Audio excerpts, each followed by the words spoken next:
kira-kira 200 meter dari pengadilan, lengkapnya di kantor pos, kita turun.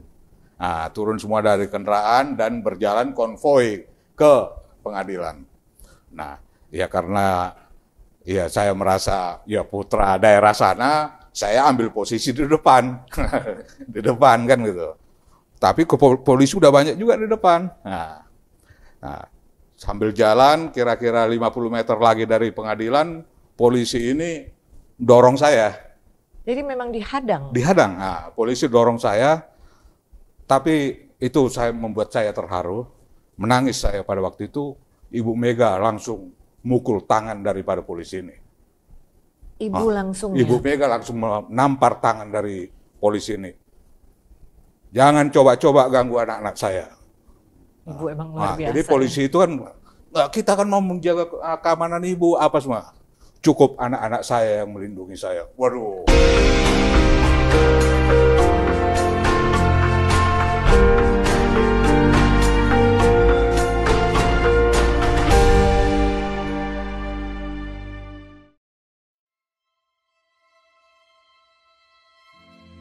Setidaknya ada 3 hal yang menjadi indikator senioritas, yaitu yang pertama menyangkut tentang usia, kedua terkait dengan pengalaman, dan yang ketiga tentang masa kerja. Senioritas dapat diartikan sebagai lamanya masa kerja seseorang yang diakui oleh organisasi baik pada jabatan yang bersangkutan maupun dalam organisasi secara keseluruhan.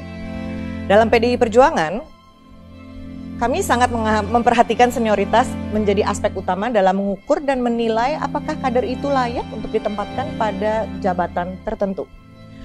Dan sekarang kami menghadirkan narasumber kali ini yang memiliki kapasitas berkaitan tentang senioritas dan tentunya dapat berbagi pengetahuan dan pengalaman bagaimana berpolitik dan berpartai yang matang. Beliau adalah Bapak Pantas Nainggolan, Wakil Ketua Bidang Kehormatan DPD PDI Perjuangan DKI Jakarta sekaligus anggota DPRD DKI Jakarta. Apa kabar? Kabar baik, Mbak Sari. Boleh saya panggil abang aja? Oh iya. Supaya kita lebih santai ya bang ya? Iya. Bang, saya mendengar kata senior. Iya. Itu di bayangan saya adalah, waduh ini udah tua banget nih ya. Karena kan kadang-kadang orang menganggap bahwa kalau senior itu pasti udah tua gitu. Padahal sesungguhnya senior itu kan bukan karena umur ya bang ya? Iya. Tetapi karena pengalamannya. Nah, abang ini dianggap salah satu yang cukup senior di PDI Perjuangan. Bahkan mungkin kalau tidak salah, abang masuk dari zaman masih PDI ya bang ya? Iya. Nah, boleh nggak abang ceritakan, dari umur berapa sih abang menceburkan diri di politik? Nah, kan kelihatan begini, tuh kan nggak tua bang, masih ganteng lah bang. Ya, jadi begitu lulus dari mahasiswa, saya langsung berkumpul dengan teman-teman di Yayasan Komunikasi. Nah, Yayasan Komunikasi ini merupakan kelanjutan daripada Parkindo dulu. Partai Kristen Indonesia di Matraman Raya nomor 10A. Itu tahun berapa bang? Itu tahun 87. 88 lah, 88 ya. Saya ke Jakarta ini tahun 87. Waktu itu ikut tes Cakim, calon hakim. Ternyata diwawancara ya tidak lulus, tidak lulus. Akhirnya beralih menjadi penasihat hukum, menjadi pengacara. Begitu ya sering bertemu dengan Pak Sabam, tokoh-tokoh senior pada waktu itu, Pak Sabam Sirait, Pak almarhum Victor Matondang dan lain sebagainya. Akhirnya ya mungkin jiwa politik ya akhirnya jadi terpanggil di situ. Dan sejak saat itu saya langsung menjadi anggota PDI. Anggota PDI, kebetulan ada teman waktu itu pengurus PDI di Jakarta Pusat, saya langsung buat KTA pertama saya adalah KTA PDI Jakarta Pusat. Nah, dan soal senioritas dari segi usia mungkin pada waktu ya, sampai dengan sekarang relatif belum begitu masih sekarang tahun ini 59. Baru 59 masih 59. Bang. Nah, jadi tapi mungkin lebih banyak di aspek pengalaman. Pengalaman ya terus terang dari awal ya pilihan pertama sampai dengan saat ini pilihan partai politik adalah PDI yang kemudian berubah nama menjadi PDI Perjuangan. Itu. Oke, berarti Abang ada pada saat Kuda Tuli. Oh ya. Nah, tolong diceritain Bang. Ya. Abang pada saat itu dalam kondisi apa, posisi Abang sebagai apa, terus bagaimana keadaannya pada saat itu? Karena banyak anak-anak muda sekarang yang masih meraba-raba, walaupun memang sudah banyak ditulis di media massa maupun juga media sosial mengenai Kuda Tuli, tapi kan bukan pengalaman langsung orang-orang yang terlibat secara pribadi. Yeah. Nah, ini cerita Abang bagaimana? Ya, jadi ya saya sering saya sedikit dari saya sering di yayasan komunikasi tersebut sering menerima telepon, ya termasuk dari tokoh-tokoh yang mau berhubungan dengan Pak Sabam Sirait. Dan dari situ saya sudah sering menerima telepon juga bahwa pemberitahuan telepon Anda disadap. Telepon Matraman itu disadap. Disadap. Jadi memang dari sejak saat itu saya sudah mengalami bagaimana intervensi pemerintah terhadap organisasi PDI, termasuk juga orang-orang yang dikategorikan tidak seirama dengan Orde Baru. Ya. Jadi intervensi itu sudah sangat terasa, termasuk juga sering menerima kunjungan-kunjungan intel-intel berpakaian preman dan lain sebagainya. Nah, tahun 92 saya menjadi bendahara PDI Jakarta Timur, bendahara cabang. Tahun 92. Dan tahun 92 itu saya sudah punya kartu penasihat hukum. Saya sudah punya kartu izin praktek, waktu itu namanya izin praktek yang dikeluarkan oleh Pengadilan Tinggi. Jadi sambil berprofesi sebagai penasihat hukum, saya juga beraktif di dalam organisasi, termasuk juga satu pengalaman saya ikut membela, bukan hanya ikut, tetapi menjadi pelopor waktu peristiwa penggarukan becak. Saya mendapat kuasa dari pengemudi-pengemudi becak di DKI Jakarta, karena waktu itu begitu masif dari gudang juga becak bisa ditarik. Sampai pada waktu itu kita katakan bahwa becak bukan barang terlarang, jangan disamakan dengan obat-obat terlarang, ganja dan lain sebagainya. Jadi di dalam rumah tidak ada yang boleh mengganggu becak.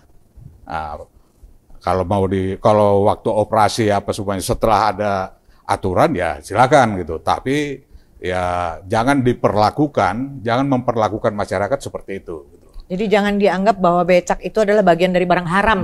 Iya, itu aktivitas antara lain dalam melakukan pembelaan-pembelaan untuk kepentingan masyarakat. Nah, hal itu berjalan paralel terus. Termasuk di kepengurusan. Kemudian tahun 93 itu terjadi kongres. Terjadi kongres di Surabaya yang berakhir gagal. Kemudian berlanjut lagi ke Medan, kemudian berakhir dengan di Munaslup istilahnya, Munaslup luar biasa di Kemang. Disitulah ditetapkan Ketua Umum Megawati Soekarno Putri menjadi Ketua Umum dan Alexander Litai menjadi Sekretaris Jenderal. Nah, itu terus berjalan terus. Ternyata itu adalah salah satu wujud kegagalan Orde Baru dalam mengintervensi partai politik. Intervensi itu ternyata kegagalan di situ ternyata tidak berakhir upaya-upaya yang dilakukan oleh pemerintah. Ya kalau istilah waktu itu yang lazim kita mempergunakan penjinakan. Penjinakan. Jadi kayak kita nih orang liar gitu ya. itu istilah yang lazim. Ya. Bagaimana semua organisasi sosial politik dijinakkan kan begitu. Tapi melalui beberapa peristiwa ini sepertinya kegagalan itu terjadi. Termasuk juga tokoh-tokoh yang ikut memelopori Munaslup itu juga menjadi tergeser juga. Seperti Agung Gumelar itu jadi korban juga, dilempar menjadi kasum di Polda di Bukit Barisan, Sumatera Utara. Dan upaya-upaya itu terus berjalan sampai dengan 96. Tahun 96 itu berlanjut terus sampai dengan ya peristiwa termasuk besar. Peristiwa sampai dengan pertama ya hilangnya dulu Sekjen. Alex Litai kan sempat hilang bahwa. Nah, di situ kita tampil, kemudian terjadilah digelar Kongres di Medan. Kongres di Medan pada bulan Juni. Kalau nggak salah waktu itu Menteri Dalam Negerinya Yogi S. Mehmet. Ya sering juga diplesetkan pada waktu itu Yogi salah melulu. Itu karena dari beberapa peristiwa ada kesalahan-kesalahan. Itu apanya? Sewaktu digelar Kongres di Medan itu terjadilah aksi di penolakan di Jakarta. Nah, inilah long march pertama yang terjadi di Indonesia sejak Orde Baru.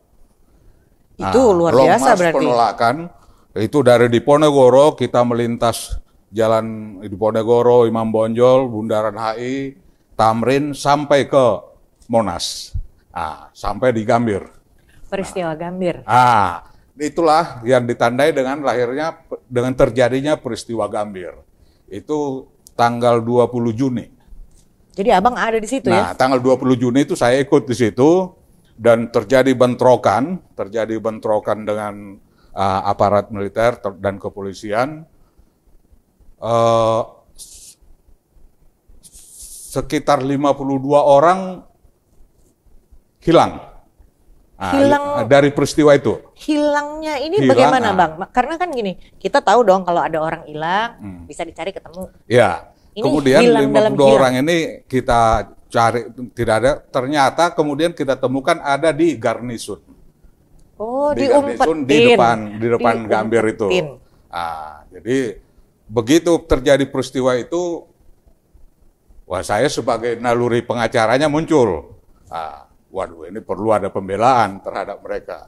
Maka sejak saat itu langsung saya buat surat kuasa saya tanda tangani dengan ya teman yang pada prinsipnya saya pribadi pun siap waktu itu, tapi nggak enak juga kalau saya pribadi, saya cari teman namanya Yotben Silitonga, kemudian ada 3 orang, akhirnya saya kirim ini surat kuasa kepada Sekretaris Jenderal Pak Alexander Litai, langsung tanda tangan, Pak Sekjen bawa kepada Ketua Umum, dan malam harinya surat kuasa ini udah ditandatangan oleh Ketua Umum.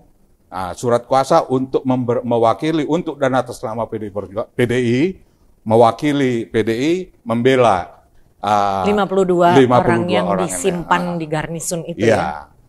Saya langsung berangkat ke Garnisun. Batu-batu masih berserakan di depan Gambir ini, masuk ke Garnisun, pandangan dari polisi militer yang ada di situ juga cukup mengerikan juga waktu itu. Akhirnya saya masuk, memberanikan diri masuk ke sana, tanpa itu belum ada surat kuasa kan. Akhirnya udah tunggu aja di Polda, sebentar lagi mau diantar ke Polda. Ya karena ya saya meyakini statement itu benar, maka kemudian saya tunggu di Polda. Dan ternyata memang benar, jam 6 sore mereka diantar ke Polda Metro Jaya. Di Polda Metro Jaya saya langsung mendampingi mereka. Kemudian ada beberapa orang yang masih di bawah umur. Akhirnya berkat negosiasi saya pada waktu itu, yang di bawah umur ini bisa bisa kembali. Nah, dibebaskan. Saya antar, saya bawa ada 3 orang anak di bawah umur waktu itu yang ikut serta. Langsung saya bawa ke Diponegoro. Nah, setelah peristiwa itu terjadi, disitulah terjadi negosiasi antara PDI dengan Sutioso sebagai Pangdam. Pada saat itu beliau menjadi Pangdam, ya? Sebagai Pangdam, lahirlah solusinya tidak boleh lagi aksi di jalan, tapi diperkenankan melakukan mimbar demokrasi. Nah, mimbar kasih demokrasi. Kebebasan berekspresi. Mimbar demokrasi ini munculnya dari Ketua Umum, dari Ibu Mega ini nama mimbar demokrasi. Dari itulah sebuah panggung yang pertama terjadi di Indonesia, di mana setiap orang bebas untuk mengekspresikan suaranya, mulai dari tokoh-tokoh, termasuk di sana almarhum Aberson Marley Sialoho, Pak Sabang Sirait, banyak. Dan ternyata di dalam perjalanannya kemudian banyak juga tokoh-tokoh yang berpidato di sini dipanggil.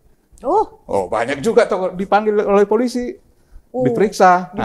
Karena dianggap terlalu vokal. Oleh Orde Baru dianggap semacam ancaman. Sebagai ancaman. Sebagai ancaman. Padahal kalau saya mendengar semua orasi-orasi yang ada di situ, sungguh-sungguh sesuai dengan konstitusional gitu. Tetapi tidak membuat telinga orang-orang Orde Baru itu nyaman. Nyaman, itu saya pahami begitu.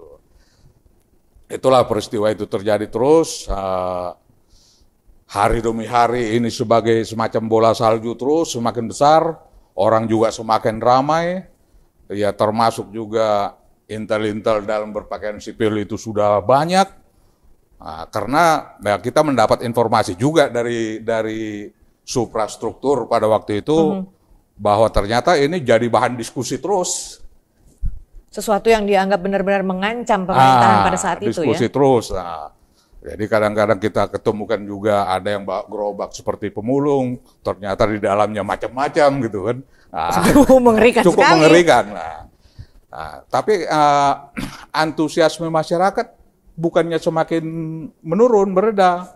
Malah semakin bertambah, itu terlihat dari ada kotak sumbangan yang kita buka pada waktu itu, baik itu dalam bentuk materi maupun dalam bentuk barang dan lain sebagainya, terus masuk.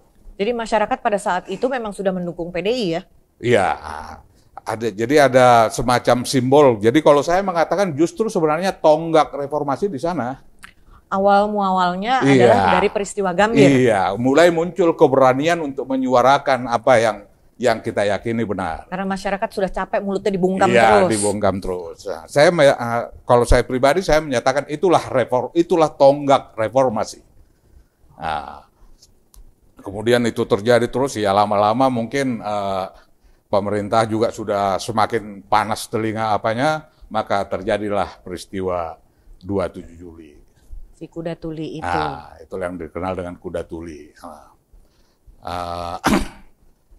Minum dulu boleh loh Bang. Luar biasa. Ya.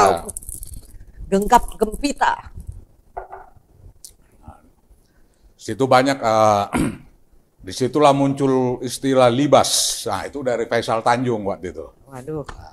Ini jenderal-jenderal udah mulai namanya keluar semua nih ya Bang ya. Faisal Tanjung. Kemudian di Medan ya diselesaikanlah dengan walaupun tidak sesuai dengan betul-betul rekayasa, akhirnya menghasilkan Suryadi. Suryadi kembali sebagai ketua umum dan Butu tapi ya sebagai sekretaris jenderal. Terjadilah peristiwa 27 Juli, kemudian banyak yang tidak diketemukan, banyak juga yang diketemukan sudah ditahan di Polda. Sedikit ada. Pada waktu peristiwa 20 Juni ada 5 orang yang hilang. Dalam arti hilang tanpa bekas. Total. Tidak diketemukan di garnison. Akhirnya saya lapor itu ke Polda. Saya lapor ke Polda, anak hilang, orang hilang itu. Nah, kemudian terakhir saya ketemukan ternyata ada di Polda, ada di tahanan Intel. Malah diumpetin ada di Polda. Di tahanan Intel, tapi memang maaf, sudah berantakan. tubuhnya udah luka-luka, udah dianiaya lah kita katakan begitu. Nah, jadi ya saya simpulkan pada waktu itu ya Polda berani menyerahkannya kemudian ke bagian Serse setelah ya dicobalah disembuhkan apa dan lain sebagainya begitu. Nah, kemudian diketemukanlah, jadi ini kasus tersendiri lagi. Nah, kalau yang tadi kan yang Gambir itu ini kan ada orang tua, ada ibu, ada bapak, ada yang gendong anak, apa semuanya.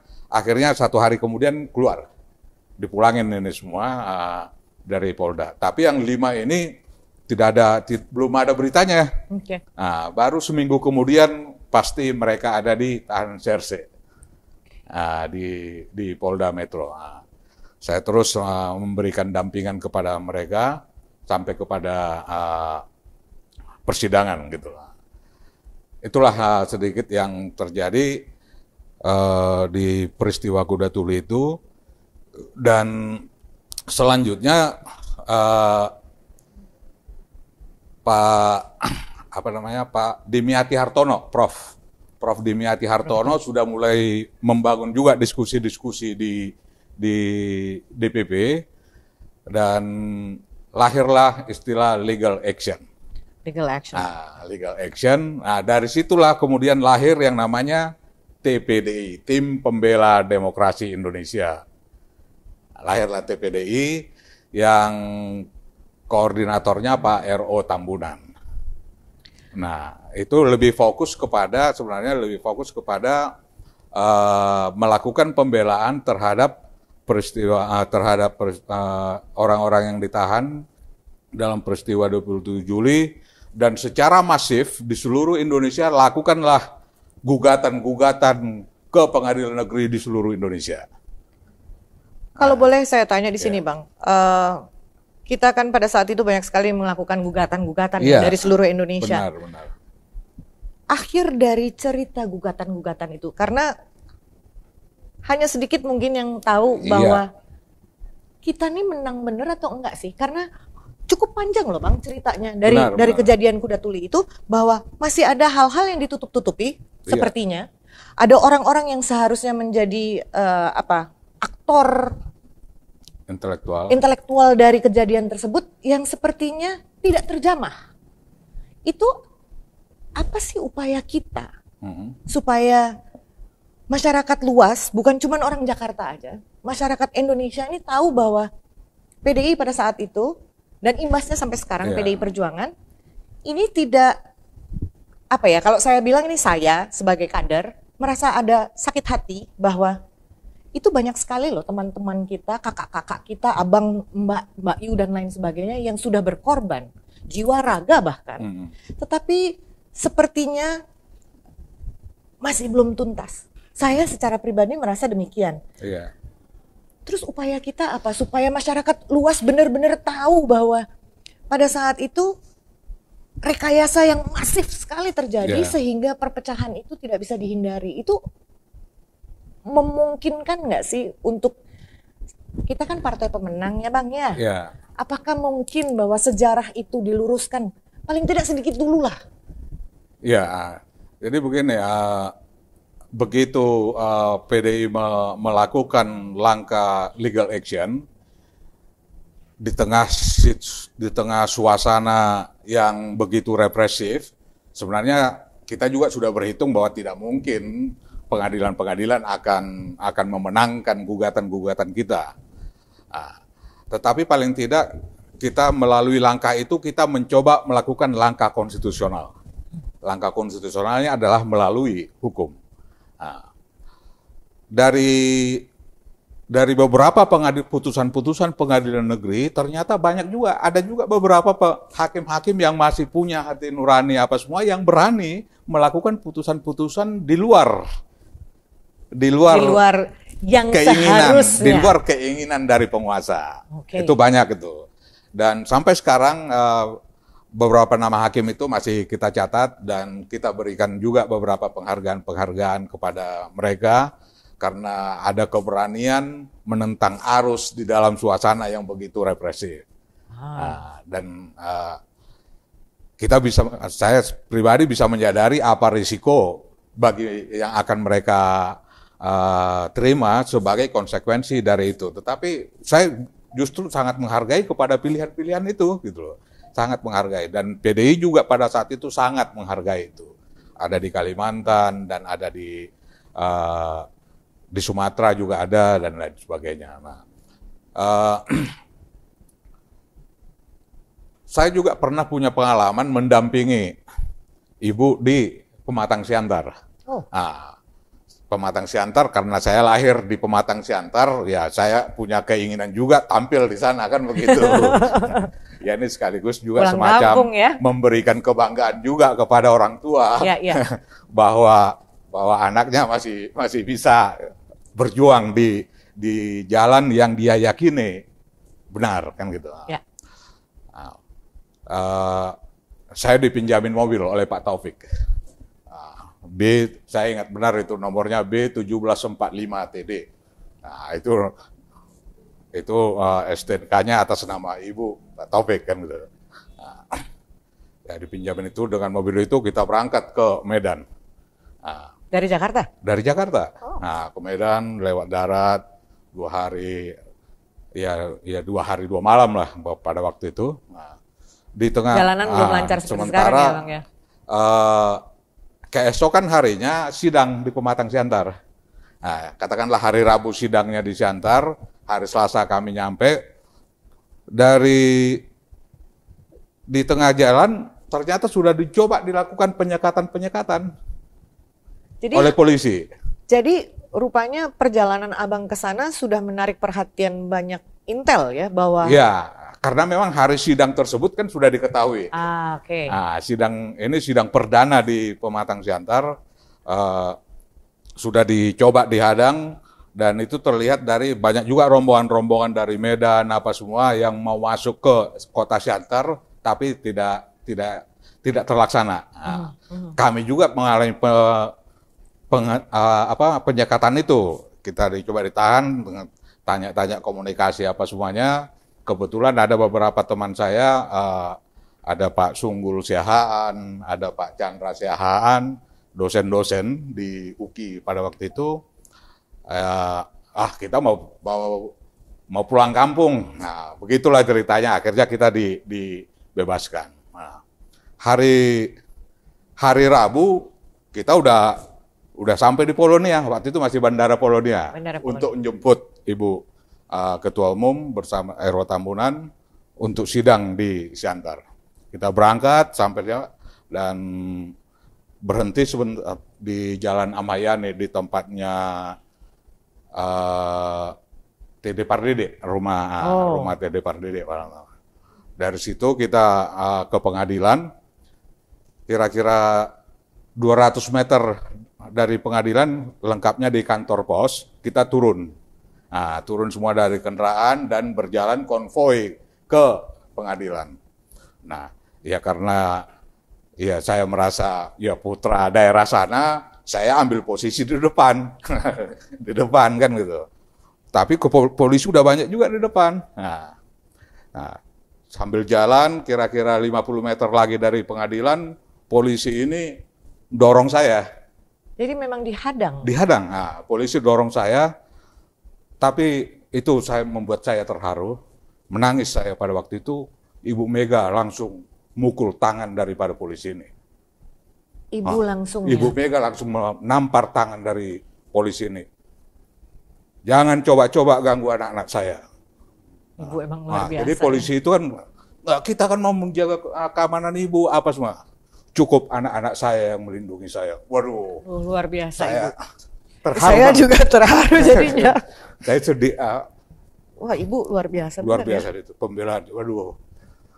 Wah, Artinya dalam saat itu apapun akan saya lakukan, akan saya berikan, gitu loh. Nah itu memperkuat semangat saya. Akhirnya ya sampai di pengadilan, ya kita semua udah apa juga lah. Sebenarnya tidak lagi terlalu berharap kepada putusan pengadilan tersebut. Akhirnya ya kemudian kita balik karena sidang perdata memang ada beberapa kali tahapan-tahapan. Itu adalah sidang perdana. Kita kembali ke Siantar, ke Jalan Ahmad Yani. Dari situ kembali lagi ke. Disitulah saya coba juga memprovokasi warga masyarakat di sana dengan yel-yel mega, yes, kan gitu jawabannya. Padahal di situ setelah balik ke sana, ya Ibu menyuarakan itu lagi, mega, langsung disambut, yes, kan gitu. Kita coba sosialisasikan di sana pada waktu itu, dan antusiasme masyarakat luar biasa. Ya kemudian kita kembali ke Medan. Nah, itu pengalaman yang luar biasa bagi saya, bagaimana ya pembelaan Ibu terhadap keluarganya. Nah, itu yang dan itu yang saya maknai pada waktu itu, dan bagaimana keyakinan Ibu kepada pendukung-pendukungnya termasuk saya pada waktu itu. Itu hal yang sungguh tidak terbayangkan dan tidak terlupakan. Gitu. Menyimak dan mencermati cerita Abang, bahwa Abang dipinjami mobil oleh Ibu dan Pak Taufik. Jadi mobil itu, jadi begitu setelah terjadi peristiwa kuda tuli, akhirnya pertemuan bergeser ke Kebagusan. Nah, bergeser di Kebagusan. Ya waktu itu kita masih Tarzan, belum punya apa-apa, masih hidup rumah, masih kos. Akhirnya tanpa saya minta, Pak Taufik langsung menyerahkan mobil. Udah pakai aja nih mobil. Berarti jadi mulai dari saat itu ada kedekatan khusus Abang dengan keluarga Ibu ya? Oh iya. Karena menurut saya ya Bang ya, saya apabila saya menjadi seorang kader, saya berdiri di depan sampai Ibu maju menepis tangan seorang aparat, itu kan ada rasa kasih yang amat sangat luar biasa. Benar. Jadi kalau misalnya kita sekarang bilang bahwa ibu kita itu ya ibunya semua kader PDI Perjuangan, itu bukan cuma isapan jempol. Bahwa kalau misalnya untuk orang-orang yang sampai merinding saya ngomong begini. Ibu itu memang benar ibu kita. Benar. Bukan cuma sekedar ibu politik, tapi naluri ibu terhadap anak-anaknya. Bagaimana beliau membela anak-anaknya. Bahkan anaknya mau disentuh saja tidak boleh. Ibu, benar. Jadi itulah. Ada sedikit iri saya sama Abang. Karena Abang punya kedekatan luar biasa sama ibu. Luar biasa. Ya itu tadi, betul itu tertanam di sanubari saya. Ya persis seperti yang dikatakan Mbak Sari tadi, memang ya itulah yang terjadi pada saat itu. Bagaimana seorang tua kepada anaknya, bagaimana ketua umum kepada kader-kadernya, dan lain sebagainya. Gitu. Jadi waktu itu hampir ya semua informasi datang dari saya. Karena banyak orang-orang keluarga-keluarga yang kehilangan apa semuanya, akhirnya kan jadi cari saya. Mencari saya sering juga memberikan laporan di Kebagusan langsung kepada Ibu. Tapi memang ya itulah ketulusan ya. Saya tidak berpikir apa-apa kecuali hanya memberikan pembelaan dan lain sebagainya. Setelah kemudian terbentuk TPDI, saya kembali seperti sedia kala. Jadi biarlah urusan masalah hukum, akhirnya jadi TPDI yang turun, saya kembali menjadi pengurus partai. Waktu itu sudah terjadi konperda luar biasa. Ini masih terjadi di Ponegoro. Masih di Ponegoro. Ini kalau nggak salah tanggal 20 di akhir bulan Juni. di akhir bulan Juni terjadilah Konperdalup, Pak Roy Bebeyanis menjadi ketua, saya menjadi wakil ketua. Nah, jadi dari bendahara cabang saya dipromosikan jadi wakil ketua di DPD. Nah, ya itu terus kita lanjutkan tanggung jawab yang kita emban, ya sebagai pengacara dan sebagai pengurus partai. Nah, mulai dari saat itu terus sampai sekarang saya menjadi pengurus di DPD sampai hari ini. Sampai hari ini. Jadi berapa tahun tuh ya, Bang? Itu sudah ketuanya sudah cukup banyak ini. Jadi dari Pak Roy Bebeyanis, kemudian Pak Tarmidi Suharjo, kemudian Bu Karno. Kemudian dari Bu Karno ke Pak Agung Imam Sumanto. Nah, habis Pak Agung Imam Sumanto baru Pak Hendro. Nah, waktu Pak Hendro saya menjadi sekretaris. Nah, kemudian Pak Hendro digantikan oleh Pak Jarod Saiful Hidayat. Pak Jarod digantikan kemudian oleh Pak Boy Sadikin. Dari Pak Boy Sadikin kemudian digantikan oleh Pak Ameng Adiwijaya sampai sekarang. Panjang sekali itu ya. Perjalanannya luar biasa gitu.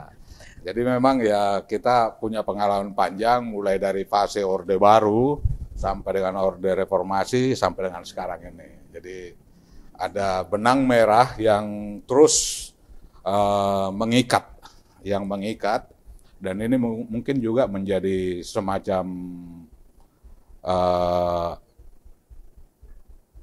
motivasi atau inspirasi lah kepada generasi-generasi sekarang.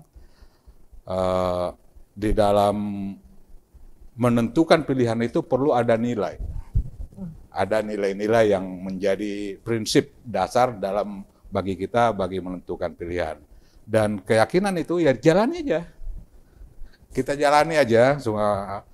Saya yakin ya ini juga terinspirasi dari pidato Bu Mega dalam bahasa Sanskerta, Karmane Padekaratse Mapalesu Kadacana. Yang artinya laksanakanlah tugasmu dengan sebaik-baiknya, seikhlas-ikhlasnya dan setulus-tulusnya. Sebab jika engkau tidak memetik buahnya, maka anakmu yang akan memetiknya. Jika anakmu pun tidak memetiknya, maka pasti cucumu yang akan memetiknya. Jadi artinya yang saya tangkap dari situ, ya walaupun mungkin kita tidak menikmati hasil perjuangan kita, tetapi yakinlah generasi berikutnya pasti akan memperoleh buah dari apa yang kita perjuangkan. Tapi ya sekali lagi perjuangan yang tulus dan ikhlas. Wah, luar biasa. Sekarang saya bisa mengerti kenapa banyak orang bilang bahwa wah Pak Pontos itu senior. Masalahnya di sini bukan senior karena umurnya, tetapi karena pengalaman Abang yang luar biasa. Nah, apakah kader-kader muda ini sekarang banyak datang ke Abang untuk berdiskusi tentang apa yang harus mereka lakukan ke depan? Langkah-langkah apa yang harus mereka lakukan supaya mereka bisa meneruskan perjuangan Abang? Karena kita nggak akan pernah tahu kan Bang, umur kita seberapa panjang sih. Tapi kan kalau misalnya yang tua mempersiapkan, yang tua bukan maksudnya udah tua ya Bang ya, tapi mempersiapkan mereka untuk maju, itu apakah cukup banyak dari kader-kader muda yang berdiskusi cukup intens dengan Abang? Mungkin kalau misalnya Abang boleh kasih bocoran, siapa aja sih yang Abang bina yang sekarang sudah mulai kelihatan menjalani jejak-jejak yang lalu? Ya, jadi teman berdiskusi mungkin banyak, tapi tidak ada yang fokus untuk katakanlah untuk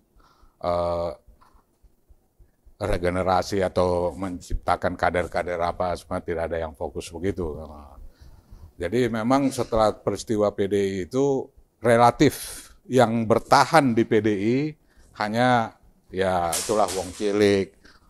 Karena orang-orang yang ya intelek, yang punya katakanlah punya harta apa semuanya relatif ya ke sana. Semua melarikan diri ke seberang. Iya. Jadi asli memang yang tinggal ini ya kader-kader pokoknya gitu. Jadi kalau misalnya militan. kalau orang Jawa Timur bilang itu bonek semua ya yang di dalamnya tinggal PDI itu, Perjuangan, iya. tinggal bonek-bonek Benar. semua. Di mana mereka semua siap untuk maju apapun yang terjadi. Iya. Luar biasa. benar. Dan ya memang ya terus terang aja karena waktu itu kita masih muda, belum berkeluarga, itu relatif semakin mempermudah kita untuk menunjukkan identitas kita kan. Nah, ini Malah makin dadaku. semangat, ya. Nah, kita berani, ini dadaku, ini dada. Iya. Mana dadamu kan gitu. Iya, betul. Nah, Luar jadi biasa. karena yang tinggal kader-kader itu tadi bonek, kader-kader pokok, kader-kader apa, mulailah kita melakukan pembinaan-pembinaan di dalam situasi ilegal gitu. Jadi Ilegal, ya? iya, karena partai ini berjalan kan sudah nggak diakuin. Betul. Nah, yang diakuin adalah PDI Suryadi. Betul. Maka rapat-rapat, pertemuan, semuanya serba gelap nih. Serba gelap. Rapat gelap ya, di mana Itu berarti suasana selalu mencekam ya Oh, setiap iya. kali mau mengadakan rapat ya? ya semakin represif kan, bahkan ya saya punya keluarga waktu itu di Kodam. Ada Kolonel Nenggolan. Jadi ibu saya kebetulan lagi di sini di rumah kakak saya paling tua kan tuh. Jadi saya manggil Bapak Uda, paman lah kira-kira. Ngomong kepada ibu saya, bilang sama si Pantas, hati-hati dia, namanya sudah ada di sana. Sudah masuk dalam Sudah daftar. tercatat di Kodam. Nah, ibu saya ini juga menguatkan saya, udah saya yakin apa yang dia lakukan sesuai dengan keyakinannya. Jadi ada nilai tertentu yang abang dapat dari perjalanan ini nggak bang? Dari ibu ataupun dari Pak Taufik ataupun dari senior-senior sebelumnya? Dari kasus Kuda Tuli, Iya. dari kasus-kasus yang lain juga, kasus-kasus hukum, itu nilai apa yang abang dapat? Ya, dari banyak peristiwa ini, ya terus terang banyak nilai yang saya peroleh. Nah, begitu terjadi peristiwa 27 Juli, kita semuanya bergerak ilegal dalam tanda petik, tidak ada izin, tidak ada ini gitu. Iya, iya. Setiap pulang dari kebagusan, kita selalu dihadang di tengah jalan. apa Diikutin semua. terus? Iya, di stop juga gitu. Waduh, ngeri juga ya. Sampai ada istilah malam rebuan. Oh Dan, iya, malam rebuan itu terkenal sekali ya. Di sana kita makan bersama di sana, walaupun hanya soto, airnya banyak, dagingnya sedikit, ya, hanya telur asin setengah. Wah, itu juga udah nikmat banget pada waktu itu. Nah, bagaimana kita guyup semua, ada orang yang bawa anaknya, apa aja semuanya, tapi tidak ada jarak sama sekali, tidak ada kesungkanan dan lain sebagainya, semuanya mensyukuri apa yang ada gitu. Nah, jadi dari kemudian setelah suasana agak reda, kita kan pernah juga melakukan kongres luar biasa dan lain sebagainya, yang semuanya berakhir di segel. Nah, salah satu segel, contohnya ya? di ini Condet. Nah, akhirnya Pak Erwin Pardede itu memberikan tempat rumahnya untuk melaksanakan kongres LUB. Kongres LUB, bahkan bisa juga kongres gelap karena sudah ada yang lain. Tapi begitu di sana ditutup, langsung disegel atas nama undang-undang bubar kan begitu. Datang itu PHH. Nah, akhirnya berkantorlah kita di Cililitan. Di Cililitan tidak berani lagi kita bikin nama DPP PDI Perjuangan, DPP PDI. Akhirnya nama saya sebagai pengacara, Pantas Nenggolan and Associate. Nah, ada Yayasan Nusa Indah. Nah, disitulah berkantor di Ruko di Cililitan ini. Nah, jadi praktis semua kegiatan administrasi dikendalikan dari sana. Nah, setelah situasi terus akhirnya terjadi peristiwa reformasi, mulailah masuk toko-toko banyak, toko-toko dari luar masuklah bergabung dengan PDI. Nah, setelah masuk begitu ya kita seperti tadi karena memang kita berjuang tulus apa semuanya, kita tidak terlalu ikut lagi menonjolkan diri. Pokoknya kita ikut apa yang bisa kita lakukan aja. Nah, kemudian ya yang ditandai dengan peristiwa reformasi, kemudian masuk ke tahun 98 kongres di Medan, di Bali. Nah, lahirlah dari situ posko-posko. Nah, jadi dari Bali posko-posko dukungan apa semua, akhirnya di seluruh Indonesia termasuk Jakarta muncullah posko-posko untuk mendukung Mega. Lahirlah Promek, lahirlah macam-macam barisan laskar dan sebagainya yang memberikan dukungan kepada Mega untuk melanjutkan dan menuntaskan harapan-harapan masyarakat itu yang tidak terakomodir waktu pemerintahan Orde Baru. Kemudian sedikit mundur, tahun 97 terjadilah pemilihan umum. Ya. Jadi begitu setelah Kuda Tuli, tahun 97 terjadi pemilihan umum dan peserta PDI adalah PD Suryadi. Akhirnya ketua umum melepaskan hak pilihnya, menyatakan secara terbuka sebagai ketua umum saya tidak mempergunakan hak pilih saya. Dan ini disikapi oleh semua kader-kader seluruh Indonesia, baik yang simpati maupun kader formal ataupun hanya simpatisan apa semuanya, disikapi dengan tidak memberikan hak pilih. Dan akibatnya pemilu tersebut PDI hanya mendapatkan 1 kursi. Hanya mendapatkan 1. Dan di DKI Jakarta juga hanya 1 kursi DPRD. Jadi begitu kuatnya kerinduan masyarakat dan simpati masyarakat kepada ketua umum, itulah kemudian yang terus secara bergelombang terus sampai ke pemilu 99. Nah, kemudian tahun 99 bulan kalau nggak salah bulan 2 PDI merubah namanya menjadi PDI Perjuangan. Nah, tapi di dalam anggaran dasar rentetannya tetap dari tanggal 10 Januari. Jadi lahirnya tetap 10 Januari 73. Terus, jadi ini hanya sekedar perubahan nama, sejarah tidak. Sejarah tidak bisa Sejarah dirubah. tidak berubah. Sejarah tidak bisa dirubah. Disitulah setelah Ibu menjadi presiden, ya banyak harapan-harapan, banyak tuntutan-tuntutan juga yang disampaikan kepada partai, kepada Ibu Ketua Umum khususnya, bagaimana supaya katakanlah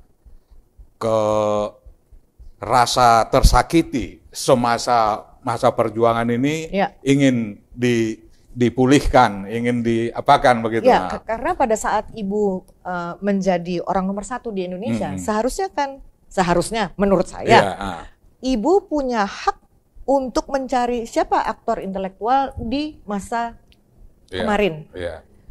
Harusnya orang-orang itu dihukum layaknya orang-orang yang bersalah karena sudah menghabiskan banyak orang. Tetapi sepertinya Ibu tidak melakukan itu. Nah, Abang kan cukup tahu bagaimana Ibu. Kenapa Ibu tidak menghukum orang-orang yang sudah jelas-jelas bersalah itu? Karena kalau kita bicara Perang Dunia Kedua, para Nazi itu walaupun sudah bersembunyi dimanapun, umurnya sudah berapapun, begitu ketangkep, diadili dan dihukum. Kenapa Ibu tidak melakukan itu? Karena kan banyak sekali orang-orang yang tersakiti, banyak sekali orang-orang yang hilang tanpa bekas. Gini, jadi dalam perjalanannya saya belum menemukan jawaban terhadap itu. Tapi dalam beberapa peristiwa, begitu Soeharto lengser, begitu masif di seluruh Indonesia mulai menghujat Soeharto. Mulai menghujat Soeharto, hukum Soeharto, penjara. Di situ Ibu Ketua Umum tampil di Pejambon, berpidato, stop penghujatan. Berhentilah menghujat. Bangsa ini tidak dididik untuk jadi bangsa penghujat. Kita harus selalu menghargai jasa para pahlawan kita. Muncul lagi situ jas merah. Jangan sekali-kali melupakan sejarah. Apa yang baik dari pahlawan-pahlawan, dari tokoh-tokoh harus kita teruskan. Apa yang kurang baik itu harus kita perbaiki. Berhentilah menghujat. Dan itu ternyata menyampai ke seluruh Indonesia. Dan sejak saat itu masyarakat berhenti menghujat. Nah, kalau kan begitu Soeharto lengser kan begitu bebas kan, hujatan-hujatan, caci maki dan lain sebagainya. Nah, di situ muncul kenegarawanan daripada ketua umum. Bangsa ini tidak dididik untuk menghujat, tapi kita harus membangun kehormatan dan lain sebagainya. Nah, itu bergema di seluruh Indonesia dan saat itu memang berhentilah menghujat. Mari kita menempuh langkah konstitusional. Apa yang kurang, tempuhlah langkah hukum. Apa yang perlu diperbaiki, tempuhlah langkah hukum. Kembalikan kepada jalur-jalur yang semestinya jalur-jalur konstitusional. Nah, dari situ saya sudah melihat bahwa, waduh, ini memang tokoh negarawan yang sama sekali tidak ada dendam. Dan ini adalah sebuah warisan yang luar biasa kepada siapapun di negara kita ini. Karena ibu kalau mau dendam, waduh, sangat beralasan. Baru kemudian saya baca-baca buku, ternyata Bung Karno juga mewariskan hal yang sama kepada ibu. Jangan ceritakan deritaku kepada masyarakat. Jangan ceritakan deritaku kepada masyarakat. Nah, cukuplah aku yang menderita karena itu. Nah, kalau saya coba kembali mundur ke peristiwa melalui sejarah 65 dan lain sebagainya, ternyata memang itu yang dominan. Bung Karno tidak menginginkan terjadinya konflik horizontal, perang apa dan lain sebagainya. Akhirnya Bung Karno memilih mundur. Walaupun dia diperlakukan sebagai seorang tawanan apa semuanya. Sama sekali tidak ada keadilan buat Bapak bangsa kita pada saat di situ ada nilai-nilai yang luar biasa yang perlu direnungkan oleh setiap generasi sekarang ini. Nah, mungkin peristiwanya tidak akan pernah kembali. Tapi nilai-nilai itu adalah nilai yang hidup dan yang terus yang bisa menjadi prinsip di dalam setiap situasi dan kondisi. Nah, jadi hal-hal seperti itu itu yang perlu direnungkan oleh generasi. Walaupun generasi sekarang tidak melalui fase-fase itu, tidak mengalami fase-fase itu, tetapi nilai-nilai itu layak untuk dijadikan rujukan dan prinsip di dalam menjawab tantangan di setiap zamannya. Gitu loh. Jadi ibu juga sebagai presiden tidak menyatakan secara tegas tidak akan pernah mengintervensi hukum, maka ketidakadilan yang terjadi di masa lalu biarlah berproses secara hukum juga. Secara pribadi Ketua Umum juga menyampaikan tidak ada lagi dendam, walaupun ya kalau mungkin ibu nggak dendam, saya yang dendam. Benar. Ya kalau almarhum Gus Dur menyatakan ya dendam sih, maaf. Ya, iya. Lupa kagak. Ya betul, gitu. Iya. Saya juga berpikir demikian bahwa saya memaafkan, tapi saya tidak melupakan perbuatan kamu. Gitu. Perbuatan kamu layak dihukum kan gitu. Tapi balik lagi bahwa ibu mempunyai Ibu Mega itu memang seorang ibu yang pemaaf. Mungkin ibu juga tidak lupa, tetapi ibu memilih untuk ya udah kamu berubah ya. Tapi kalau kamu tidak berubah, bukan saya loh yang menghukum. Nanti kamu akan dihukum dengan yang lainnya. Zaman akhirnya menghukum juga, gitu. Nah, masa depan bisa juga menghukum. Betul. Jadi mungkin itulah yang layak direnungkan oleh siapapun. Jangan aji mumpung. Nah, jangan aji mumpung begitu apa. Dan ya sekali-kali jangan juga melupakan sejarah. Betul. Nah, jadi walaupun generasi milenial sekarang mungkin tidak mengalami semua fase-fase itu, tapi jangan sekali-kali tercabut dari akar sejarahnya. Betul. Nah, dia harus selalu mengingat itu dan mengaktualisasikannya pada waktunya. Gitu. Mudah-mudahan melalui ya warisan-warisan yang seperti itu, Indonesia di waktu-waktu yang akan datang ya akan semakin baik, dan mungkin perlu juga direnungkan oleh siapapun pemimpin di waktu-waktu yang akan datang, semacam ya ini renungan saya pribadi, supaya sejarah yang terjadi di masa-masa lalu, peristiwa-peristiwa yang terjadi di masa lalu ya harus berhenti suatu saat. Jangan terus berkesinambungan dalam situasi yang tidak pasti. Maka perlu ada fase untuk mengakhiri. Mengakhiri itu katakanlah permintaan maaf secara nasional. Ya. Nah, secara nasional harus diakui bahwa terjadi peristiwa 65, terjadi hal-hal di luar kendali hukum, di luar apa semuanya. Tetapi sebagai bangsa kita tidak boleh terjerat oleh sejarah kelam masa lalu. Perlu kita melakukan satu tahapan-tahapan untuk mengakhiri itu. Nah, salah satunya adalah yang minta maaf. Nah, sama halnya misalnya seperti negara-negara lain juga sudah banyak yang melakukan hal yang sama. Ya, betul. Nah, melakukan ya permohonan maaf, misalnya seperti Jepang juga sudah mengakui itu. Betul. Perlu ada fase-fase itu jadi supaya kita nggak terbelenggu dengan generasi-generasi berikut tidak terbelenggu. Nah, ini kan masih banyak tuntutan tahun 65, masih banyak tuntutan. Banyak sekali. 65 itu masih gitu. Banyak sekali yang sakit hati. Dan tidak ada solusi yang apa untuk itu. Jadi ya ini mungkin nilai kenegarawanan setiap pemimpin ini saya pikir harus terjadi. Hal-hal itu mungkin yang perlu direnungkan oleh semua pihak. Jadi jangan juga ini menjadi tunggangan-tunggangan terus, komoditi yang macam-macam gitu. Kesalahan masa lalu ya nggak salah, nggak ada salahnya kalau diakuin, dan untuk itu ya mohon maaf. Bila perlu ya kalau masih ada keluarga apa ya mungkin diberikan semacam ucapan-ucapan begitu, penghormatan dipulihkan dan lain sebagainya. Itu saya pikir sejarah-sejarah seperti itu. Saya membaca buku si Amir Syarifuddin. Amir Syarifuddin ternyata tokoh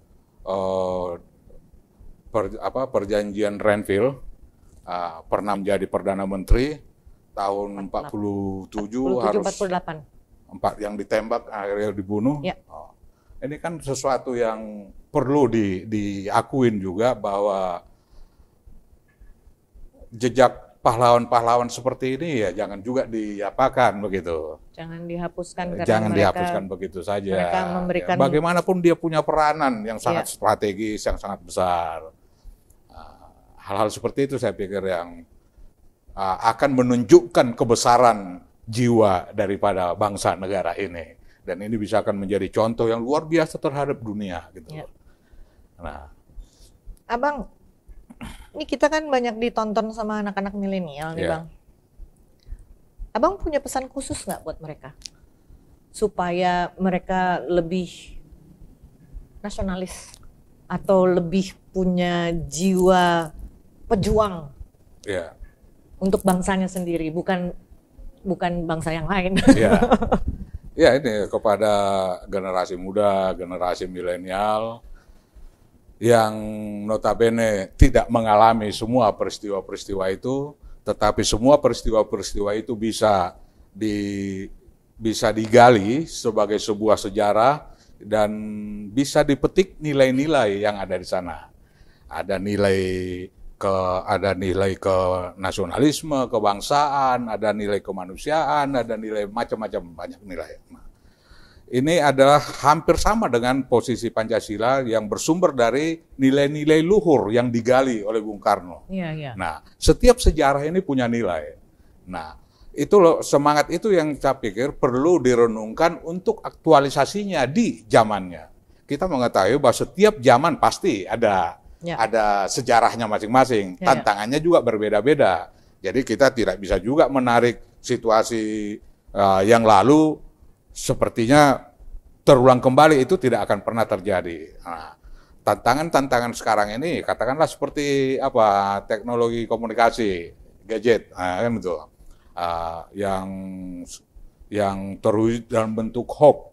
Oh ya, sekarang banyak hoax sekali ini itu. Alat yang tadinya diharapkan semakin mempermudah, tapi ternyata mempersatukan, ya komunikasi dari Eropa ke Indonesia bisa terjadi, tapi justru ya realisasinya manfaat yang terjadi adalah justru memperenggang, memperjauh gitu. Nah, dan berita-berita yang terjadi, yang beredar di sosial media apa semuanya, itu semuanya bukan justru membangun, mengikat persatuan, tapi justru potensial untuk merenggangkan. Nah, maka dalam situasi seperti itu saya pikir nilai-nilai itu bisa dipergunakan sebagai parameter untuk menilai setiap informasi apakah benar, apakah salah, apakah bertanggung jawab, apakah tidak bertanggung jawab. Jadi anak-anak muda ini harus punya filter yang kuat ya, harus Bang, ya? punya. Jadi kalau saya meyakini bahwa sejarah itu justru mempertajam indera saya dalam menilai setiap berita. Jadi harus bisa memilah ya? Ya, harus bisa memilah. Parameternya apa? Yaitu parameter persatuan, parameter keadilan sosial, parameter ketuhanan, parameter nilai-nilai yang terkandung dalam Pancasila itu sudah mencakup semua hal. Nah, kita bicara sebagai sebuah bangsa. Nah, jadi jangan bicara sebagai individu. Ya. Nah, di sini jadi tidak semata-mata untuk saya, tetapi memang untuk kita semua. Nah, nilai-nilai itu. Jadi berita-berita juga, kalau beritanya kita sudah bisa melihat berita ini apakah ini untuk mempersatukan atau untuk memecah, sudah jelas terlihat.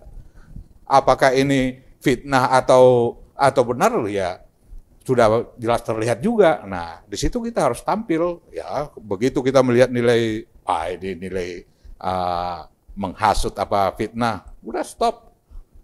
Jangan lagi diteruskan.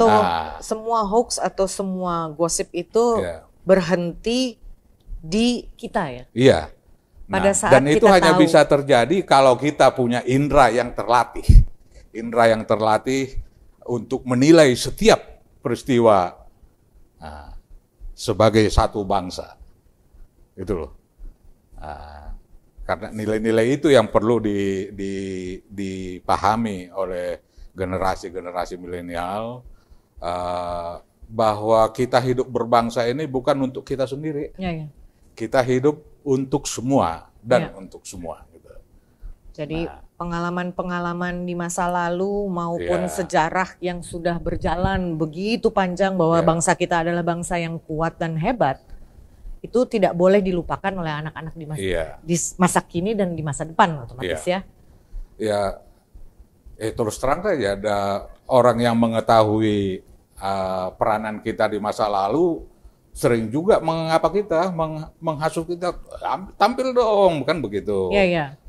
Tapi ya memang ya itu tadi, ya karena memang faktor keikhlasan, ketulusan itu yang dominan. Saya tidak terlalu peduli dengan orang lain yang mendapatkannya, nggak ada soal bagi saya gitu. Jadi masih ada beberapa orang mungkin masih merasa butuh panggung bahwa kan saya sudah memberikan ini, kenapa saya tidak dapat apa-apa gitu. Sementara kita butuh orang-orang yang bekerja tanpa pamrih. Masih banyak orang yang berpikir begitu, bahwa dia berjuang untuk dia kan, manfaat buat dia. Dan itu yang dominan sekarang. Betul. Jangan. Jadi ya harapan kita kepada, paling tidak kepada pemimpin masa depan, ya harus berpikir sungguh-sungguh sebagai negarawan. Jangan berpikir hanya sebagai politisi.